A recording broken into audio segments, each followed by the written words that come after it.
예, 이번 시간에 성실신고 확인 제도 정리하도록 하겠습니다. 자, 성실신고 확인 대상 사업자부터 정리하겠습니다. 대상 사업자는 해당 연도 수익 금액이 도소매, 제조, 건설, 부동산, 임대 세 가지 그룹이 있었죠. 그 그룹 기준으로 15억 7,500, 7억 5천, 5억 이상인 수익 금액일 때 적용을 합니다. 과세기간의 수익 금액은 환산하지 않습니다. 그냥 발생된 수익 금액 기준으로 그대로 하시면 되겠고요. 별표 3의 3 현금 영수증 의무 발행 업종 중에 사업 서비스업은 5억 원 이상 기준을 적용을 합니다. 대부분 이제 그러니까 현금 서비스 업종 중에 현금 영수증 의무 발행 업종 중에 사업 서비스 업종들은 3번 그룹에 들어 있습니다. 기본적으로 3번 그룹에 들어 있는데 그 중에 간혹 빠져 있는 그룹이 있을 수 있는데 그렇다 하더라도 그러니까 5억 기준으로 간다라는 거고요. 자, 2억 2 이상의 업종을 겸용하는 경우에는 주업종을 기준으로 환산한 금액 기준으로 판단하시면 되겠습니다. 자, 수익 금액과 관련되는 부분인데요. 이 부분은 제 강의 계속 지금 들으신 분들은 몇 번 지금 이야기하는 부분들이긴 합니다.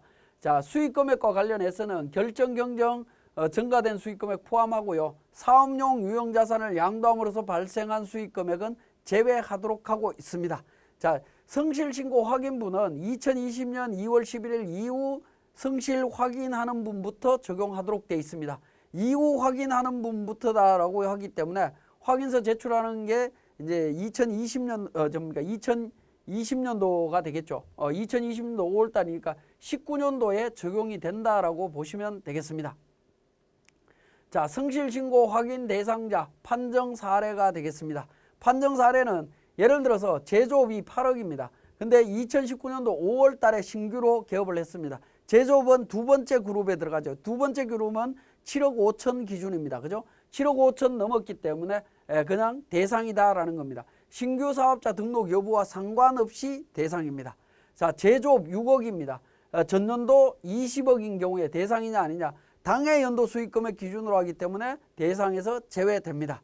자, 제조업 6억이고요. 7월 1일 날 중도에 법인 전환할 때까지 수익금액 전년도 6억이었다라는 겁니다. 이런 경우에도 대상이 아니다라는 겁니다. 제조업 7억 미만입니다. 폐업이나 법인 전환 이런 부분하고 상관없이 환산하지 않는다라는 겁니다.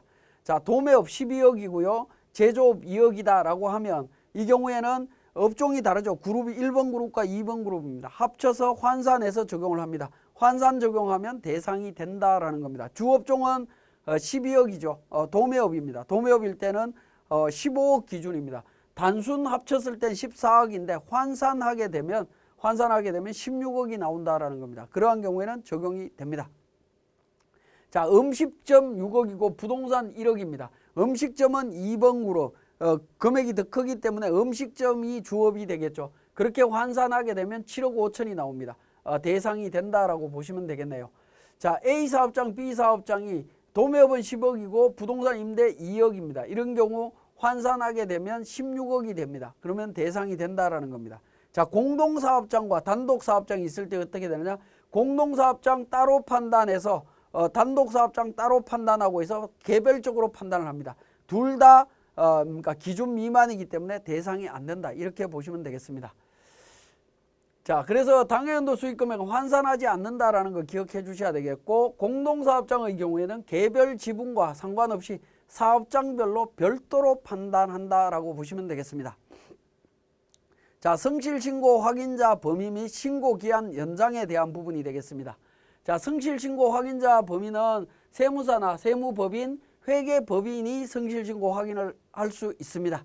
자, 그리고 선임신고는 2020년 2월 11일 이후 제출하는 분부터는 폐지됐습니다. 그러니까 폐지됐다라고 보시면 되겠고, 종합소득세 신고 확정기한은 신고기한은 6월 30일로 연장됩니다. 자, 5월 말까지가 아니라 6월 말까지 신고하시면 됩니다. 자, 성실신고 확인에 대한 지원제도입니다. 성실신고 확인 비용에 대한 세액공제 부분입니다. 확인에 직접 사용한 금액의 60%를 세액공제를 해줍니다. 세액공제를 해주는데 한도는 120만 원 적용을 하고 있고요. 공동사업자는 구성원별로 세액공제 한도 적용을 하도록 되어 있습니다. 구성원별로 합니다. 그러니까 따로따로 120만 원 한도로 해서 공제받을 수 있다라고 보시면 되겠네요. 자, 일부 업종에 대해서는 성실신고 확인서 제출하는 경우에도 세액공제 받을 수 있습니다. 과거에는 모든 사업장을 제출해야만이 적용이 되는데 예를 들어서 제조업을 하는데 성실 대상입니다. 근데 주택임대가 조그만한 게 하나가 있다라고 했을 때 이걸 추계로 신고하면 전체를 공제 못 받는 문제가 있었는데 일부 사업장에 대해서도 적용을 해줍니다. 자, 2월 공제도 가능하다라는 겁니다.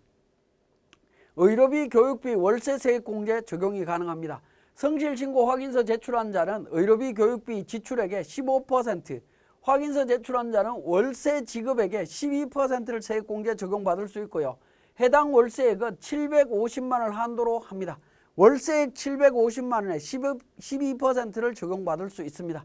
그리고 농특세, 최저한세 적용된다라고 보시면 되겠네요. 성실신고 확인서 미제출 시의 불이익입니다. 자, 미제출하게 되면 산출세액의 5%를 미제출 가산세로 적용을 합니다. 무신고 가산세와 무기장 가산세 중에 큰 금액과 성실신고 확인서 미제출 가산세가 동시에 적용이 된다. 얼마 전까지만 하더라도 동시에 적용이 될 때는 둘 중에 큰 금액으로만 하도록 돼 있었습니다. 그렇지만 이 부분에 대해서 적용이 될 때는 같이 적용을 합니다. 동시에 적용이 되니까 항상 미제출 가산세 5%는 부담된다라고 보시면 되겠네요. 그리고 제출하지 않으면 사업자에 대해서 세무조사나 성실신고 확인자에 대한 제재가 따라옵니다. 자, 지금까지 설명드린 내용을 바탕으로 우리 세무사랑 프로에서 작성하는 과정을 살펴보겠습니다. 자, 성실신고 확인서 작성 실무에 대해서 설명을 드리도록 하겠습니다. 자, 세무사랑 프로의 개인 조정의 두 번째 탭에 성실신고 확인 제도가 있고요. 여기에 첫 번째 있는 부분 성실신고 확인자 선임신고서입니다. 선임신고서는 올해부터 폐지가 됐기 때문에 제출하실 필요는 없는데요. 자, 이 부분은 우리가 성실신고 확인 대상자의 여부를 판단할 때 유용하게 활용할 수 있기 때문에 작성을 한번 해보겠습니다. 자, F2번 대표자 찾습니다. 자, 우리는 1110번 회사죠. 1110번 백두산 선택을 했습니다. 자, 선택을 하면 회사 등록사항에서 공동사업자 여부, 성실사업자 여부 조회가 됩니다. 자, 첫 번째 수익금액 5억이다라고 가정을 하겠습니다. 5억 원 등록을 했고요. 자, 분류는 2번입니다. 2번 코드고요. 자, 그 다음에 또 코드를 찾습니다. 코드를 찾으면 어떻게 됩니까? 회사 코드 도움에 공동사업자인 경우에는 1거주자로 봐서 성실신고 확인 대상자인지 여부를 판단한다. 공동사업장은 별개의 라인으로 작성해야 된다라는 부분이고요. 그렇지 않는 경우에는 다른 부분들을 우리가 찾아서 등록하시면 됩니다. 자, 간편 주택 임대와 관련되는 부분 1107번이 있다라고 하면 등록을 합니다. 부동산 임대와 관련되는 부분이죠. 수익금액 예를 들어서 5천만 원 있다라고 가정을 하겠습니다. 자, 이런 경우에 3번 그룹으로 판단을 하게 되면 어떻게 됩니까? 전체 금액이 5억 7,500, 환산 금액은 5억 7,500이 됩니다. 그러면 성실 기준 금액에 미달하기 때문에 성실 대상이 되지 않겠죠. 또 사업장이 있다라고 하면 또 조회를 해서 우리가 적용을 시켜 보도록 하겠습니다. 자, 1102번에 있는 부분입니다. 자, 이 부분도 부동산 임대 부분입니다. 예를 들어서 부동산 임대 금액이 1억 원이 있다라고 가정을 하죠. 3번 그룹입니다. 자, 이렇게 계산하면 5억 9천, 이렇게 계산해도 성실 대상자가 안 되는 걸로 나오네요.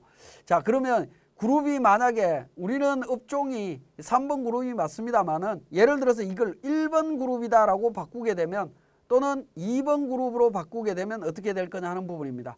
자, 이런 형태로 분류에 따라서 성실 기준 금액의 적용 여부를 각자 계산하실 수 있다라는 부분입니다. 그렇게 계산하시게 되면 조금 더 편리하게 성실 대상자 여부를 확인하실 수가 있습니다. 그런 측면에서 성실신고 확인자 선임신고서 작성 의미가 있다라고 보시면 되겠습니다. 물론 제출하지는 않습니다.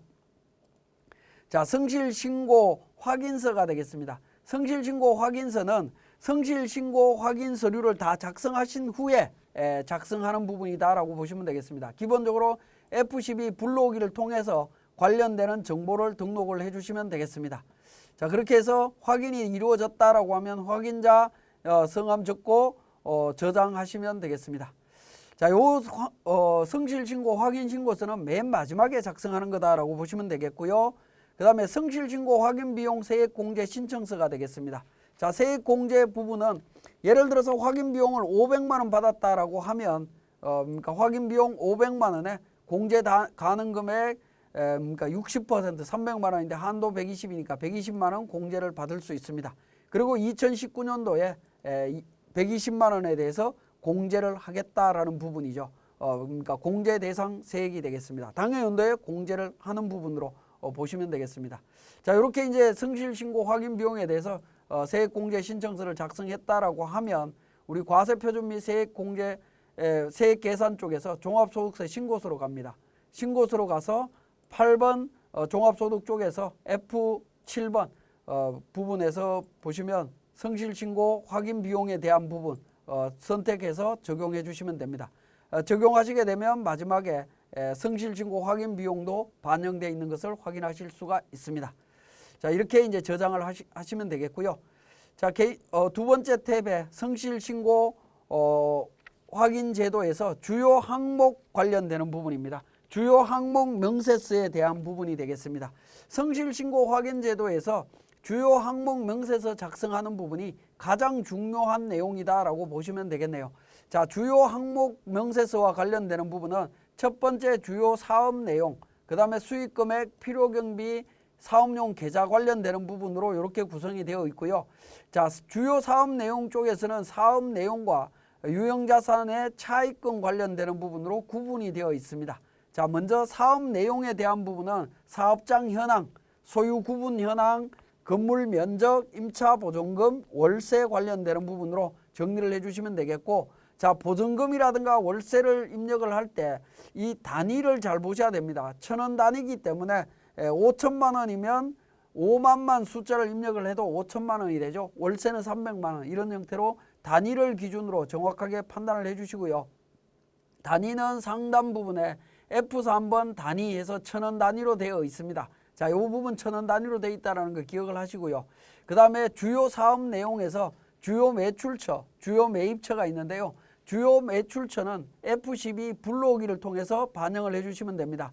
그러면 불러오기를 통해서 거래처별로 수익금액 기준으로 자료가 반영이 됩니다. 자, 마찬가지로 주요 매입처도 마찬가지입니다. 주요 매입처도 F12 불러오기를 통해서 반영을 해주시면 되겠고요. 전체 매출에 대비해서 5% 이상인 매출처만 그러니까 불러와서 작성하시면 되겠습니다. 그리고 병원이나 약국, 소매점의 경우에는 매출처가 그러니까 사업자가 아닌 일반 소비자인 경우들이 있는데요. 이런 경우에는 그 최종 소비자 한 사람으로 보고 작성하시면 되겠습니다. 자, 주요 유형자산과 차입금과 관련되는 부분, 이 부분도 F12 불러오기를 통해서 작성하시면 되겠습니다. F12 불러오기를 통해서 계정과목 설정이 있는데요. 그러니까 건물, 기계장치, 비품 관련되는 부분 선택해서 반영해 주시면 되겠습니다. 반영해 주시는데 만약에 리스 자산도 반영을 해 주시면 되겠고, 리스 자산인 경우에는 연간 리스료를 반영하시면 되겠고, 리스 자산이 없다면 그냥 그러니까 불려져 온 내용대로 그냥 처리하시면 됩니다. 차입금과 지급이자 관련되는 부분입니다. 이 부분도 F12 불러오기를 통해서 정리를 하시면 되겠습니다. 새로 불러오겠느냐라는 부분인데요. 단기 차입금과 외화 차입금과 관련되는 부분 반영해서 차입금 용도와 이자 비용에 대한 부분 정보 등록해 주시면 됩니다. 자, 두 번째로 수익금액 검토와 관련되는 부분입니다. 자, 수익금액 검토와 관련되는 부분도 F12 불러오기를 통해서 작성을 해주시면 되겠습니다. 자, 부가가치세 신고 내역과 관련해서 정확하게 판단하셔서 정리를 하시면, 자, 총 수익 금액과 우리 부가가치세 과표에 반영되어 있는 금액과 차이가 있느냐 하는 부분입니다. 차이가 없으면 그냥 넘어가시면 되고요. 차이가 있으면 그 원인에 대해서 그러니까 분석해서 차이 원인을 정리를 해주시면 됩니다. 기본적으로 차이 원인이 없는 것이 바람직하다라고 볼 수 있겠습니다. 자, 그 다음에 매출 정빙 현황과 관련되는 부분인데요. 총 수익 금액 22억 6,300에서 세금 계산서 계산서 차이 금액 1억 5,200이라고 나와 있습니다. 자, 이 부분 차이가 만약에 수출과 관련되는 거라고 하면 직수출로 이렇게 표현을 해주시면 되겠죠. 수출과 관련되는 거는 이렇게 나타날 수 있습니다. 그렇지 않고 여기에 보시면 세금 계산서 계산서 신용카드 현금 영수증 원천징수 관련되는 사업소득 이외의 내용이 있을 수 있죠. 순수한 현금 매출이 있을 수 있습니다. 그러한 경우에는 순수 현금 매출이라고 이렇게 표현을 해주시면 되겠습니다. 자, 다음번에 원천징수 봉사료 신고 사항과 관련되는 부분입니다. 자, 봉사료와 관련되는 부분이 있다면 등록을 해주시면 되겠고, 요거는 이제 5% 원천징수되는 사업자인 경우에만 적용이 된다라고 보시면 되겠네요. 그렇지 않는 경우 일반 업종들은 작성하지 않습니다. 자, 세 번째 필요경비 검토입니다. 필요경비 검토 F12번 불러오기를 통해서 반영을 해주시면 되겠습니다. 반영을 하시게 되면 우리 일반 전표에 입력을 할 때 정빈 관련되는 부분들 다 카드 사용 여부를 전부 다 분석을 해서 입력을 했었죠. 그 입력한 정보를 바탕으로 해서 정리가 되어 있다라고 보시면 됩니다. 적격 정빈 수치 여부와 관련되는 부분 정리가 되어 있습니다. 자, 동그라미 2번에 표준손익계산서 관련되는 부분도 F12 불러오기를 통해서 데이터를 반영하시면 되겠습니다. 그러면 적격 정빈 수치 관련과 예외 관련 정빈 불비 관련되는 부분이 있습니다. 50만 원인데 이 정빈 불비 관련되는 부분이 접대비와 관련되는 거일 겁니다. 그렇게 분석하셔갖고 이 50만 원에 대해서는 가산세를 적용하거나 아니면 접대비 쪽에서 세무조정이 일어났거나 둘 중에 하나의 원인을 확인을 하셔야 되겠습니다. 자, 그리고 급여에 대한 부분입니다. 당기에 급여 계산했던 부분이 우리 지급명세서 제출한 금액하고 맞는지 확인을 하시고 지급명세서 제출 금액과 차이가 있다면 그 차이 원인을 적어주시면 됩니다. 기본적으로는 일치하는 게 원칙이 되겠습니다. 일치해야 되겠습니다. 자, 원가 현황도 마찬가지입니다. F12 불러오기를 통해서 반영을 해주시고요. 동그라미 4번에 있는 탭도 동일하게 F12 불러오기를 통해서 반영을 해줍니다. 그러면 정빈불비 관련되는 부분이 있는지 확인을 해주시고요. 자, 표준 원가 명세서상에 인건비 관련되는 부분 2억 300만 원이 있습니다. 지급 명세서 제출한 금액 2억 300만 원이 맞다라고 하면 2억 300만 원 기록을 해주시면 되겠네요. 이 부분 찾아서 적용을 하시고 차이 원인을 분석해 주시면 되겠습니다. 우리 성실신고 확인 대상자인 경우에 주요 항목 명세 중에 이 필요경비 검토가 가장 중요한 내용이 되겠습니다. 이 필요경비 내용 중에 정빈불비라든가 사업과 관련 없는 경비가 반영되지 않도록 주의를 하셔야 되고, 이 부분에서 문제가 생기게 되면 나중에 확인자가 징계를 먹는 그런 불상사가 발생할 수 있습니다. 그래서 성실신고 확인 대상자의 경우에 이 표준손익계산서와 원가명세서에 대한 내용 정확하게 분석을 해주셔야 되겠습니다. 자, 기타 사업용 계좌와 관련되는 부분입니다. 3만 원 미만과 관련되는 부분, 아까 50만 원에 대한 부분, 경조사비라고 하는 부분 나와 있죠. 그죠? 이 부분 확인해서 반영을 해주시면 되겠고요. 직계존비속 관련되는 부분에 있어서 그러니까 경비가 나간 인건비라든가 이런 부분이 있다라고 하면 등록하시면 됩니다. 그 다음에 차량 운행과 관련해서 업무용 차량과 관련해서 리스 차량이든 뭐 이런 차량들을 등록해 주시면 됩니다. 자, 그 다음에 사업용 계좌와 관련되는 부분인데요. 사업용 계좌는 계좌 기초잔액과 기말잔액 기준으로만 등록을 해주시면 되겠습니다. 특히 사업용 계좌를 등록을 하실 때에는 국세청에 등록된 사업용 계좌를 기준으로 등록을 하셔야 됩니다. 국세청에 등록되지 않은 계좌를 여기에다 등록하게 되면 홈택스 전자신고할 때 사업용 계좌 오류로 인해서 전자신고되지 않는 부분이 발생합니다. 그래서 사업용 계좌는 기초잔액과 기말잔액만 정리를 해주시면 되겠습니다. 그리고 사업용 계좌를 등록을 하실 때 사업용 계좌를 분석을 하셔서 우리 수익금액 쪽에서 사업용 계좌로 입금되고 한 부분들이 수입 누락이 있는지 확인하신 다음에 누락 부분이 있다라고 했을 때는 수익금액 검토 쪽에서 반드시 반영을 해주셔야 됩니다.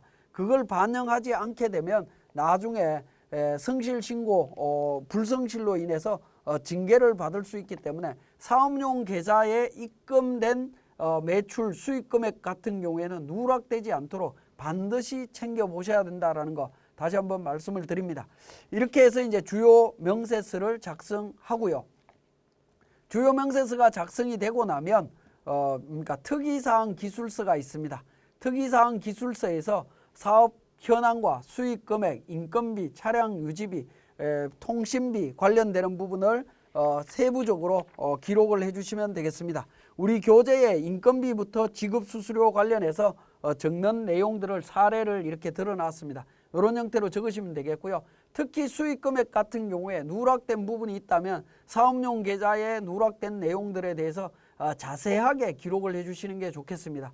특이사항을 자세하게 기록함으로써 나중에 성실사업자 검토에서 검증을 할 때 확인자가 불이익을 당하지 않을 수 있습니다. 그래서 여러분들이 성실신고 확인서를 작성할 때 확인한 사항들을 좀 자세하게 적어 주셔야 된다라는 거 말씀드립니다.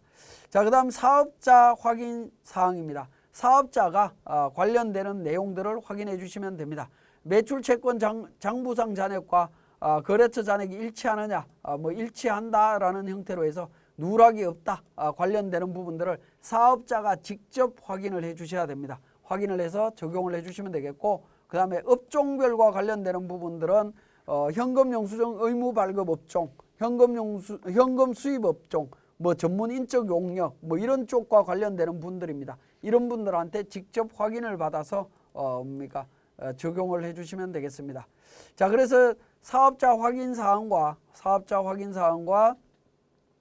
그 다음에 특이사항 기술서, 주요 항목 명세서가 다 작성이 됐다라고 하면 성실신고 확인서에다가 최종적으로 성실신고 확인자 정보를 등록해서 저장하시면 되겠습니다. 저장하면서 우리 종합소득세 6월 말까지 신고하면서 함께 전자신고로 제출하시면 되겠습니다. 자, 지금까지 성실신고 확인제도에 대한 설명이었습니다.